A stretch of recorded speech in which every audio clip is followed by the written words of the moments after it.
Before we begin, don't forget to subscribe to the channel for more powerful audiobooks. The way you communicate shapes your world. Every interaction you have, every relationship you build, and every opportunity you seize is influenced by how well you can express yourself and connect with others. Yet many people feel misunderstood, unheard, or disconnected because they've never been taught the art of communication. The truth is, communication is not just about talking, it's about understanding, listening, and creating genuine connections. Mastering communication skills can transform your social life, elevate your relationships, and open doors to opportunities you never thought possible. Effective communication isn't just about saying the right words, it's about how you say them. It's about the energy you bring into a conversation, the way you listen with intention, and the empathy you show toward others. When you learn to communicate with clarity and confidence, people are naturally drawn to you. They feel heard, respected, and valued in your presence. This is how you begin to cultivate relationships that are not only meaningful but also mutually beneficial. Think about the last time you had a conversation that left you feeling misunderstood. Perhaps you were trying to convey something important, but the other person just didn't get it. This is the result of communication breakdowns, and they happen more often than we realize. But the good news is, these skills can be learned. You can train yourself to be a better speaker, a more active listener, and someone who can navigate even the most challenging social situations with ease. It's not about being perfect, it's about being authentic and intentional in the way you communicate. To transform your social life, you must first understand the key principles of communication. It starts with self-awareness, knowing your own communication style, your strengths, and the areas where you can improve. Then comes the art of listening, truly listening, not just to respond, but to understand. People can sense when you are fully present, and that alone can change the dynamics of any conversation.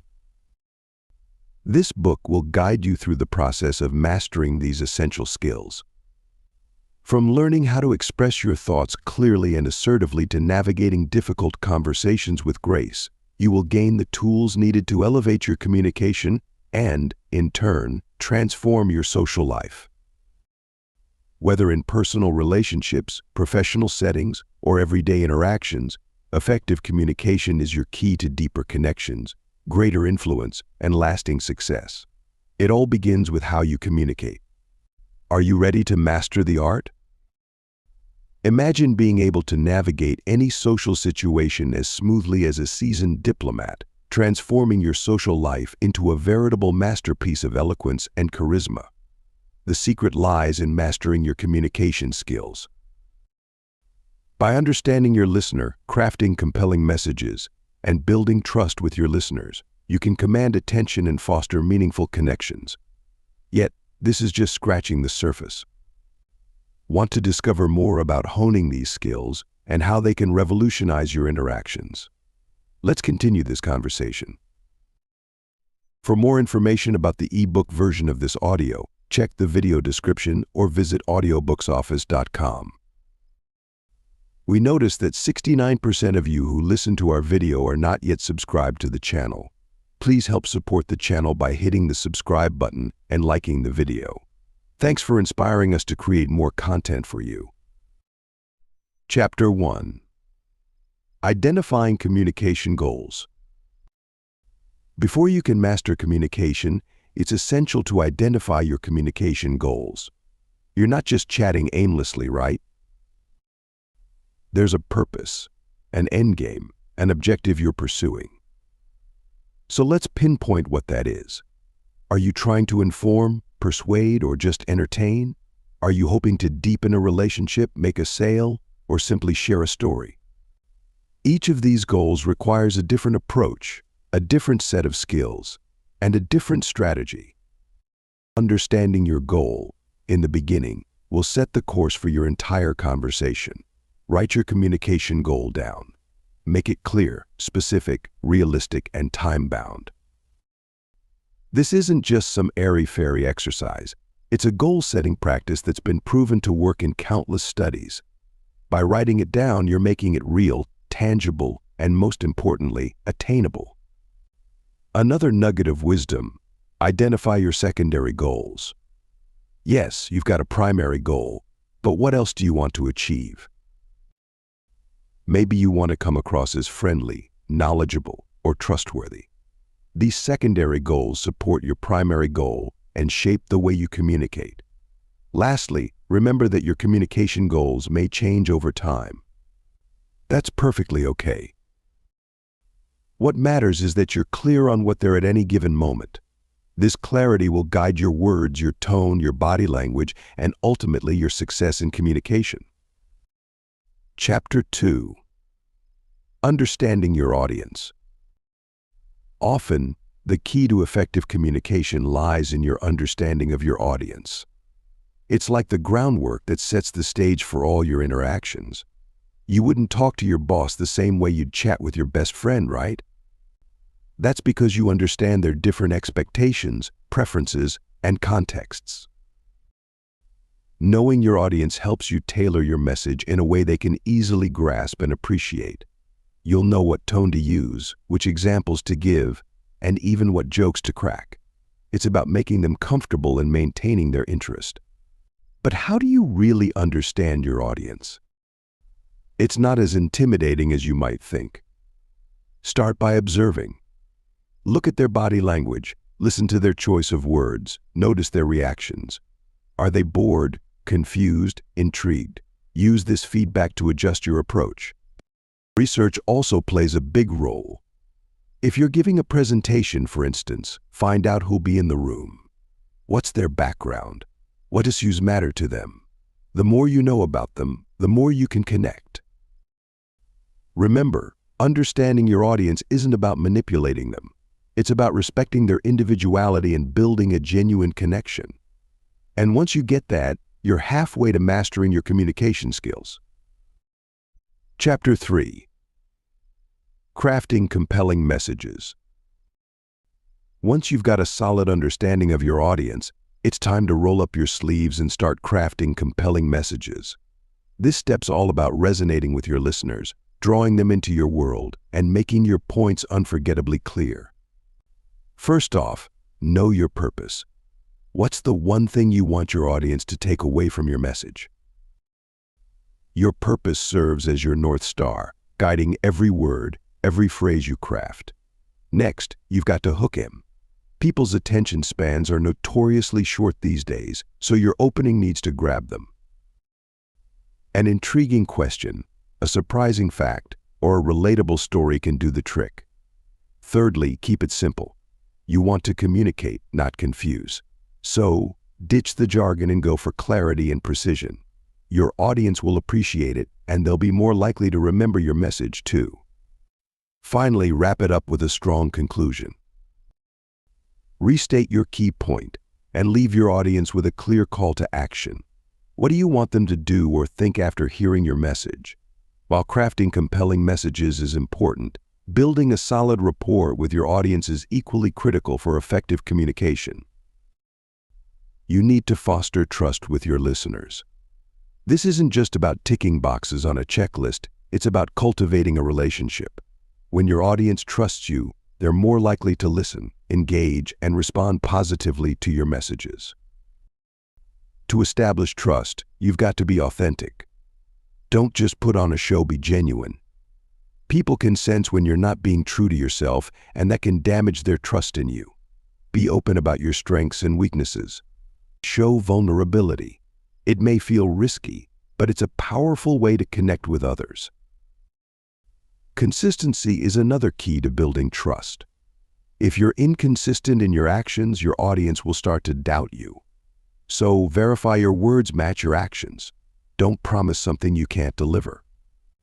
When you follow through on your commitments, you demonstrate reliability, bolstering the trust your listeners have in you. Lastly, communicate with respect. Treat your audience as equals, not as subordinates. Listen to their opinions, even if you don't agree. Show empathy and understanding. When people feel heard and respected, they're more likely to trust you. Chapter 4. Effective body language. Mastering the art of body language can substantially enhance your communication skills. It's not just the words you say, it's how you say them, and body language is a gigantic part of that how. The way you carry yourself, your gestures, and your facial expressions all send loud and clear messages, often more potent than words. Imagine a scenario where you're talking to someone and they're constantly looking at their watch.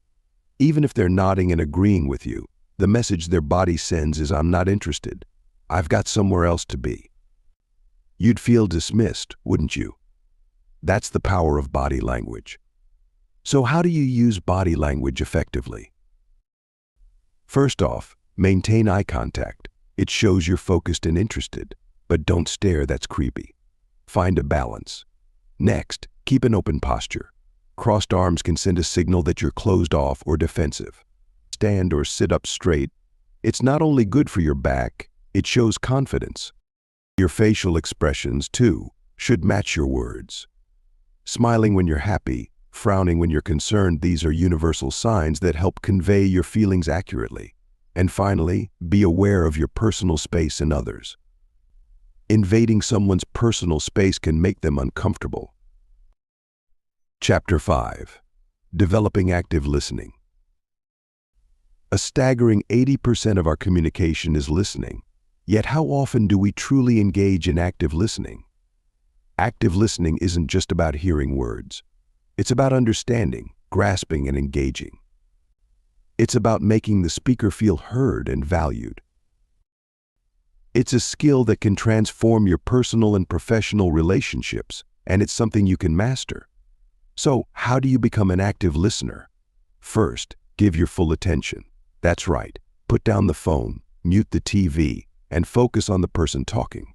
Show them that they're important and what they're saying matters. Next, verify your understanding correctly. Don't assume, instead, practice the technique of paraphrasing. That's where you repeat back what you've heard, but in your own words. This shows that you're not just hearing, you're processing and understanding. And don't forget the power of nonverbal cues. Nodding, maintaining eye contact, and leaning in shows the speaker that you're interested and engaged. Finally, hold back your judgment. It's easy to jump to conclusions or start formulating a response before the speaker has finished. But remember, active listening is about understanding, not responding. Developing active listening skills isn't just about becoming a better communicator. It's about enhancing your relationships, improving your empathy, and increasing your understanding of the world around you. Put in the effort, and you'll see the rewards. In the next chapter, we'll explore the art of asking open-ended questions, another key aspect of masterful communication. But for now, practice active listening.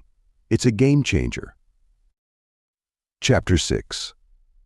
Asking open-ended questions. You've started honing your active listening skills. Fantastic. Now, let's take your communication skills to the next level by learning how to ask open-ended questions. This technique is your secret weapon to keep conversations flowing smoothly and make your interactions more engaging. Open-ended questions are those that can't be answered with a simple yes or no. They invite people to share their thoughts, feelings, and experiences in more detail. For example, instead of asking, "Did you like the movie?" try, "What did you think of the movie?" The latter encourages a more in-depth response, allowing for a richer conversation. Using open-ended questions doesn't just guarantee a lively conversation, it shows your genuine interest in the other person. It's not about prying, but about understanding their perspective and creating a connection. And most importantly, it gives the other person the chance to express themselves. Remember, the art of asking open-ended questions lies in your curiosity. Be genuinely interested in the other person's story. Avoid leading questions that may seem like you're pushing your own agenda. Instead, focus on asking questions that encourage them to explore further into their thoughts and feelings. Chapter 7. Clarifying misunderstandings. In the domain of successful communication, clarifying misunderstandings is a crucial skill to develop. You've likely found yourself in a situation where you've misunderstood someone or been misunderstood yourself. It happens to all of us. But don't worry, with practice, you can become a pro at clearing up confusion. Misunderstandings can create unnecessary tension and disrupt harmony. They can derail a conversation and cause it to veer off track. Say you're in a team meeting and a colleague misinterprets your suggestion. Instead of letting the misunderstanding fester, address it head-on. It's imperative not to leave it unresolved. Use phrases like, "I think we may not be on the same page here," or "I believe there's been a misunderstanding." However, be careful not to sound confrontational. Be respectful, patient, and tactful. You want to rectify the situation, not escalate it. Remember, the goal is to facilitate understanding, not win an argument. Also, don't forget the significance of nonverbal cues. They can help you gauge whether there's confusion or misunderstanding. If you notice puzzled looks or crossed arms, take the initiative to clarify. Finally, when you're on the receiving end of a misunderstanding, don't hesitate to ask for clarification. There's no shame in not getting something the first time around. It's better to ask than to make assumptions that can lead to further misunderstandings. Chapter 8. Adapting to different styles. Traversing the world of communication, being flexible, is essential to adapt to various communication styles. You see, not everyone expresses their thoughts or feelings the same way. Some people are clear and direct, while others prefer subtlety and nuance. It's like a dance, and you've got to match your partner's rhythm to avoid stepping on their toes. So how do you adapt to varying communication styles? First, observe. Pay attention to cues that signal someone's preferred style. Are they blunt, or do they beat around the bush? Do they prefer written communication, or do they thrive in face-to-face conversations? Once you've got a handle on their style, mirror it. This doesn't mean you should lose your authenticity, but show them you understand and respect their way of communicating. Second, practice empathy. Understand that people communicate in ways that make sense to them. If someone prefers a different style than yours, it's not a personal affront. It's just their way of making sense of the world. Chapter 9. Managing conflict resolution. The art of managing conflict resolution is a critical skill in mastering communication. It's not just about winning or losing, it's about finding a solution that's acceptable to all parties involved.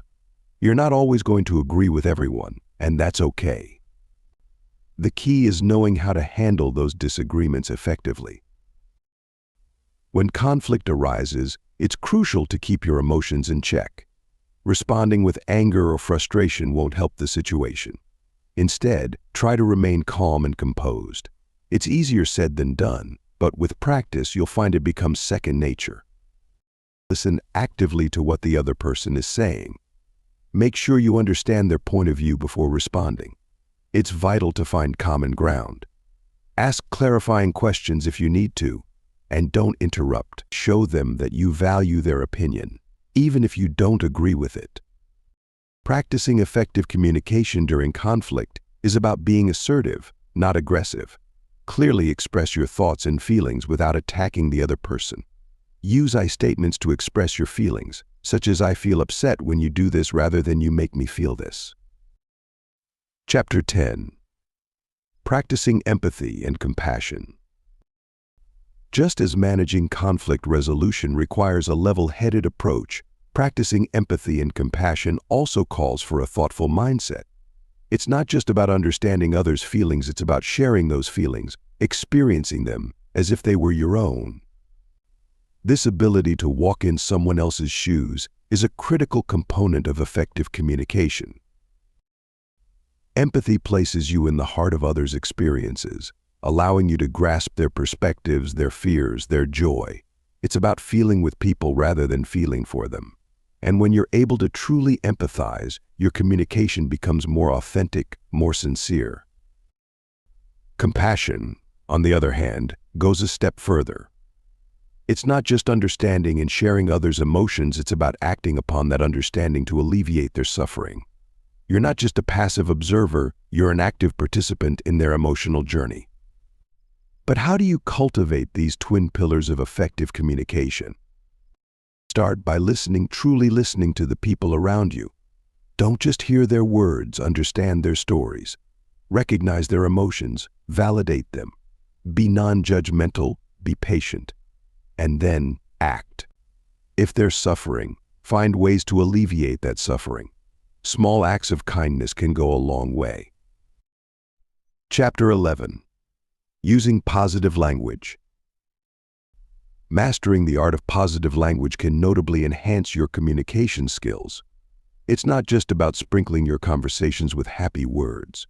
It's a profound shift in your approach to communication, focusing on constructive and affirmative expressions.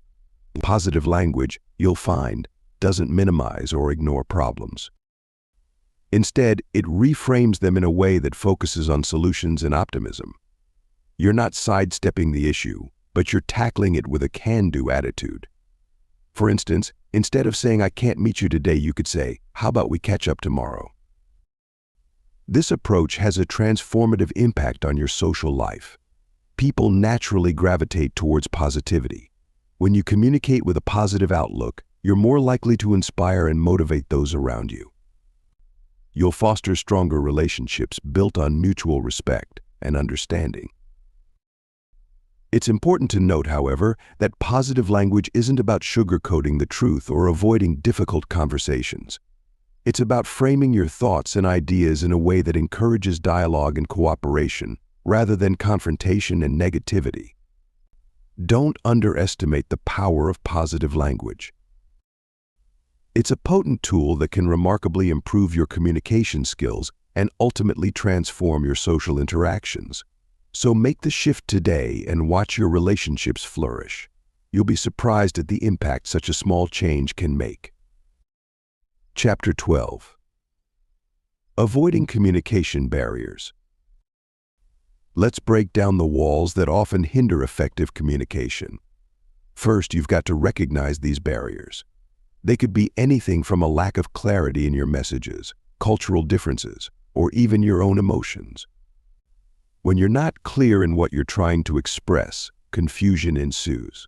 That's why being precise, simple, and concise in your messages is vital. Don't beat around the bush. Say what you mean and mean what you say. Next, cultural differences can create misunderstandings. Remember, not everyone shares your perspectives or experiences. As a result, respecting and understanding different cultural contexts is imperative. Listen more than you speak, ask questions to gain clarity, and empathize with different viewpoints. Lastly, emotions can cloud your judgment and distort your messages. If you're angry, anxious, or even overly excited, it can affect how you communicate. So managing your emotions effectively is necessary. In all, avoiding communication barriers isn't just about improving your speaking skills. It's about enhancing your listening skills and emotional intelligence too. It's about understanding and respecting diverse cultures. It's about clear, concise, and precise messaging. Chapter 13. Mastering Nonverbal Cues. Imagine a conversation without words, where your body does the talking. Your gestures, facial expressions, and posture might be saying more than you realize. Mastering nonverbal cues is a key aspect of transforming your social life and achieving effective communication. You see, nonverbal cues often speak louder than words. They convey emotions, intentions, and responses. They can affirm or contradict what you're saying verbally. That's why it's essential to guarantee your body language aligns with your words. Maintain eye contact when you're speaking or listening. It shows you're engaged and respectful. But don't turn it into a staring contest, or you'll make people uncomfortable. Use it in moderation for a balanced conversation. Your posture also tells a story. Slouching may imply disinterest or lack of confidence, while an upright stance expresses openness and attentiveness. Hand gestures can emphasize your points and express enthusiasm. But be careful. as excessive hand movements might distract your listener. Remember, it's all about balance. Facial expressions, too, play a pivotal role. A warm smile can make your communication more friendly, while a frown can indicate displeasure or disagreement. Touch, if appropriate, can also help build a connection. A firm handshake, a pat on the back, or a light touch on the arm can express support and friendship. Chapter 14. Creating a safe environment. While mastering nonverbal cues substantially boosts your communication skills, it's equally important to ponder the environment in which these interactions occur. Remember, the right surroundings can profoundly amplify your message, fostering understanding and empathy. So how can you create a safe environment that bolsters your communication? Firstly, consider your physical environment. It's vital to guarantee the space is comfortable and inviting. This doesn't mean you need a plush, fancy setup. Even simple changes, like arranging chairs to face each other or removing physical barriers, can make a notable difference. The goal is to create a space that encourages open and honest communication. But a safe environment extends beyond the physical. It's about establishing psychological safety too. You need to foster a culture of respect and trust. Make it clear that everyone's opinion matters and that it's okay to disagree. Encourage people to express their thoughts and feelings without fear of criticism or ridicule. Finally, remember that creating a safe environment is a continuous process. It requires active participation and constant attention. You've got to be sensitive to the needs and feelings of others, adjusting the environment as necessary. Remember, a safe environment is a nurturing ground for effective communication, and it's your responsibility to cultivate it. So, take the time to create a space that encourages meaningful dialogue. You'll be amazed at how it can transform your social life. Dealing with difficult people. Chapter 15. Dealing with difficult people. Even when you've created a perfect environment for communication, you may still encounter difficult people. It's a given, and it's part of the journey to mastering communication skills. You can't control others, but you can certainly control how you respond to them. Firstly, don't let difficult people push your buttons. Maintain your cool and don't let them disrupt your emotional balance. They're likely testing your patience, but that's when you need to hold on to your patience the tightest. Secondly, establish boundaries. You've the right to be treated with respect. If someone continually disrespects you, make it clear that their behavior isn't acceptable. You're not being rude, you're simply respecting yourself. Next, try to understand their perspective. Often, difficult people are dealing with their own issues, and their behavior is a reflection of those troubles. If you can empathize with their situation, you'll likely diffuse the tension and pave the way for more effective communication. Finally, don't take things personally. It's not about you, it's about them. Their rudeness, anger, or impatience is a manifestation of their own internal struggles. Remember, everyone has the right to their feelings and opinions. Instead of trying to change difficult people, focus on managing your reactions to them. With patience, empathy, and a thick skin, you'll be able to maintain a healthy communication environment, regardless of others' behavior. In concluding, dealing with difficult people requires tact, understanding, and a lot of patience. But once you master it, you'll notice a transformation in your social life. It's all part of the journey to becoming a master communicator. Chapter 16. Building rapport with strangers. Mastering the art of dealing with difficult people is an important step on your journey to becoming a communication expert. But to truly excel, you need to build rapport with strangers. It's not just about being friendly, it's about establishing trust, understanding, and mutual respect. Firstly, be approachable. Smile genuinely and maintain eye contact. People are drawn to positivity and warmth, so let your amiable demeanor be your calling card. Then, be a good listener. Show genuine interest in their stories and opinions. It's not merely about waiting for your turn to speak. but truly hearing them out. This is a powerful strategy to make people feel valued and understood. Next, find common ground. Discover shared interests or experiences that can serve as your conversation's foundation. It's an excellent way to foster a sense of camaraderie and connection. It's okay if you don't share the same hobbies or backgrounds. Sometimes, the most profound connections come from the most unexpected commonalities. Lastly, respect boundaries. While it's important to be open and engaging, it's equally critical to respect personal space and privacy. Don't push too hard or too fast. Let the relationship develop naturally. Chapter 17. Using storytelling techniques. Everyone loves a good story. And why not? They're engaging, entertaining, and most importantly, they're relatable. As the listener, you're drawn into the world of the story, connecting with the characters and their experiences. But did you know that storytelling can also be a powerful communication skill? That's right. Mastering storytelling techniques can transform your social interactions, making them more engaging and memorable. You see, when you tell a story, you're not just sharing information, you're painting a picture with words, creating an emotional connection with your listener. This connection makes your message more persuasive and more likely to be remembered. So how can you incorporate storytelling into your communication? Start by identifying the key message you want to convey. Then, think of a story that illustrates this message. It could be a personal anecdote, a historical event, or even a fictional tale.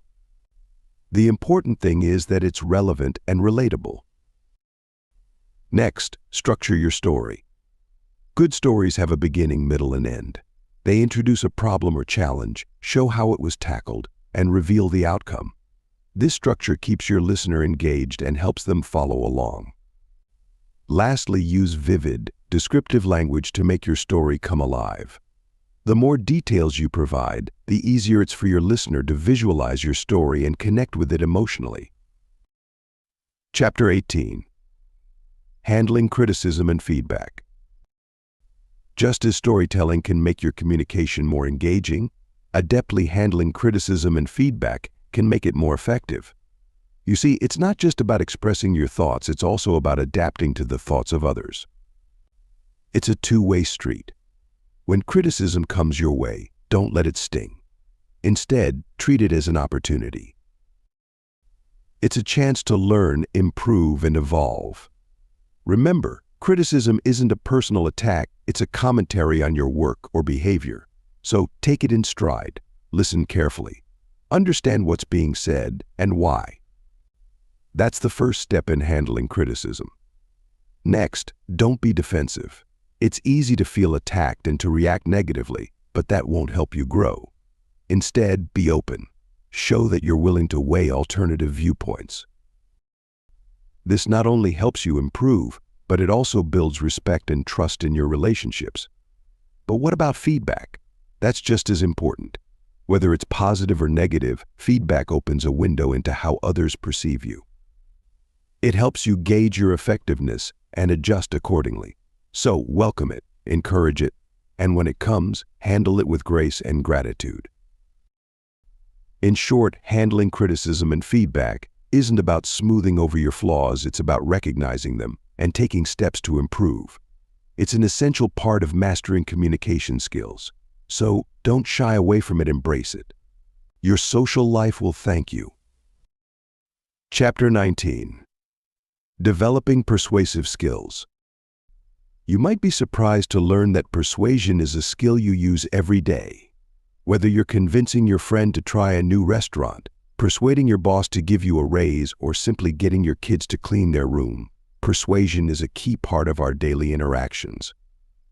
But how can you enhance your persuasive skills? First, it's all about understanding your audience.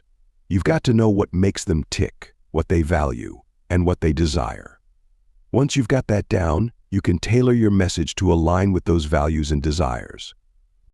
For instance, if you know your boss values efficiency, you might highlight how your ideas could save the company time and resources. Second, Make your message clear and concise. You can't persuade anyone if they can't understand what you're saying. Avoid jargon and complex language. Instead, use simple, direct language that gets your point across easily. Third, use compelling evidence to back up your claims. People are more likely to be persuaded if they see solid proof supporting your argument. So gather facts, statistics, testimonials, or examples that reinforce your points. Lastly, appeal to emotions. People aren't just logical, they're emotional beings too. If you can evoke feelings, whether it's excitement, fear, or empathy, you're more likely to sway your audience. After mastering the art of persuasion, another key aspect of communication comes into play: projecting confidence and authority. This isn't about boasting or wearing a facade, but genuinely presenting yourself as someone who's sure of their ideas and capable of leading others. Projecting confidence begins with self-belief. Believe in your abilities, your ideas, and your worth. This belief will naturally seep into your words, tone, and body language. Make eye contact when you speak, stand tall, and don't shy away from speaking your mind. People are more likely to listen to you if they see you believe in what you're saying. Authority, on the other hand, isn't just about being in a position of power. It's about earning respect and trust through your actions and words. Be consistent in your actions, reliable in your commitments, and fair in your judgments. When people see that you're reliable and fair, they'll naturally respect you and heed your words. Chapter 20. Managing Group Conversations. Manipulating the dynamics of group conversations is a crucial element of effective communication. It's a skill that can open doors to new opportunities, friendships, and partnerships. Imagine being the fulcrum in a group discussion, guiding the flow of ideas and ensuring everyone's voice is heard. Sounds exciting, doesn't it? To manage group conversations effectively, you need to be a keen observer and listener. Spot the quieter individuals and invite them to contribute. What do you think, Olivia, is a simple yet powerful phrase to engage someone who may feel sidelined? Remember, it's not just about hearing people out, but making them feel valued. Next, be the peacekeeper. Disagreements are common in group discussions. Rather than allowing them to escalate, step in diplomatically. You could say, "I understand where you're coming from, Tom, but let's also consider Sarah's perspective." This shows respect for differing opinions and encourages open dialogue. Mastering the art of managing group conversations also involves knowing when to speak up and when to step back. You're not there to dominate the conversation, but to facilitate it. It's okay to interject if the discussion is veering off topic, but remember to always do so respectfully. Finally, always conclude conversations by summarizing key points and acknowledging contributions. It's a neat way to wrap up discussions and leaves everyone with a sense of accomplishment. Mastering group conversation management isn't an overnight feat, but with patience and practice, you'll find it an essential asset in your communication toolbox. Chapter 21. Overcoming communication anxiety. While managing group conversations is indeed a valuable skill, it's equally important to tackle any communication anxiety that might be holding you back. You've likely felt it before, that heart-pounding fear when it's your turn to speak, that nagging worry about what others will think. It's a common plight, but you're not alone, and you do have the power to overcome this. Start by acknowledging your anxiety. Denying or suppressing it only gives it more power. Recognize it, accept it, but don't allow it to control you. Remember, it's okay to feel nervous. Everyone does at times. What's vital isn't letting it stop you from expressing yourself. Next, practice mindfulness. Be present in the moment, focusing on the conversation at hand, rather than dwelling on past missteps or potential future stumbles. This helps to alleviate the pressure you're putting on yourself and can lead to more authentic, relaxed interactions. Also, prepare and rehearse. If you're worried about a presentation or a difficult conversation, take time to prepare what you want to say. Walk through it a couple of times. Confidence often comes from preparation. Lastly, don't fear mistakes. They're inevitable and part of the learning process. Instead of viewing them as failures, see them as opportunities for growth. Mastering communication skills isn't only about speaking clearly and effectively. It's also about overcoming the barriers that inhibit those skills, like anxiety. When you face and conquer your communication anxiety, you're one step closer to transforming your social life. Chapter 22. Cultivating Emotional Intelligence. Delving into the domain of emotional intelligence can elevate your communication skills to new heights. Emotional intelligence isn't just a fancy buzzword, it's an essential part of effective communication. It's about understanding your emotions, managing them, and being able to empathize with others. You may think, I've got great communication skills, I don't need this, but having a high emotional intelligence can make you an even better communicator. It allows you to connect with others on a deeper level, which can drastically improve your social interactions.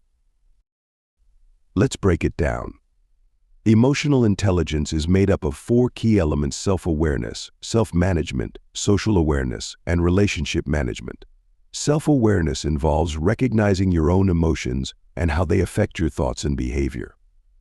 Self-management is about controlling impulsive feelings and behaviors, managing your emotions in healthy ways, and taking initiative.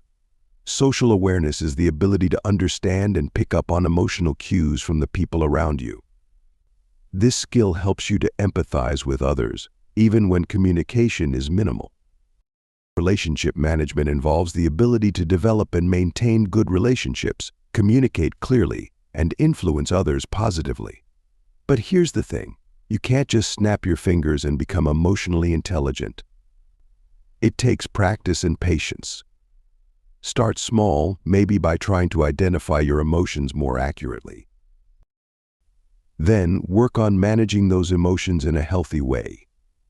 As you hone these skills, you'll find that your communication skills will transform and your social life will flourish. In the end, cultivating emotional intelligence isn't just about becoming a better communicator. It's about becoming a better you. Chapter 23. Measuring communication success. Evaluating your communication success is as critical as honing the skills themselves. It's not enough to merely have a conversation, you must also gauge its effectiveness. This process, though it may seem intimidating, is simpler than you'd think. Start by examining your interactions. Do people engage with you? Do they understand your points? If they're nodding along, responding appropriately, and asking relevant questions, you're on the right track. But if they seem lost, confused, or disengaged, that's a sign you need to work on being clearer and more compelling. Next, consider feedback. Accept it graciously, whether it's positive or negative. Use it as a tool to refine your skills, making necessary adjustments to improve. Remember, feedback isn't a personal attack, it's a chance to grow. Another essential measure is your comfort level. Are you at ease during your interactions? You should feel confident, not anxious. If you're uncomfortable, it's a signal you need more practice. Luckily, every conversation is an opportunity to do just that. Lastly, assess your relationship progress. Good communication deepens connections. If you're building stronger relationships, you're effectively communicating. Measuring communication success isn't about perfection. It's about progress, growth, and constant improvement. Embrace the journey, keep refining your skills, and watch as your social life transforms. You've got this. So, you've got the tools to master communication and elevate your social life. Remember, understanding your audience and crafting compelling messages are key. Trust and authenticity will win hearts. Don't forget, your body language speaks volumes too. Keep owning these skills, manage group dialogues effectively, and let your emotional intelligence shine. Together, we can conquer communication anxiety and measure success. So go on, seize the conversation.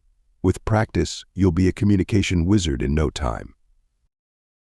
Thanks for listening to or reading this from Audiobook's office.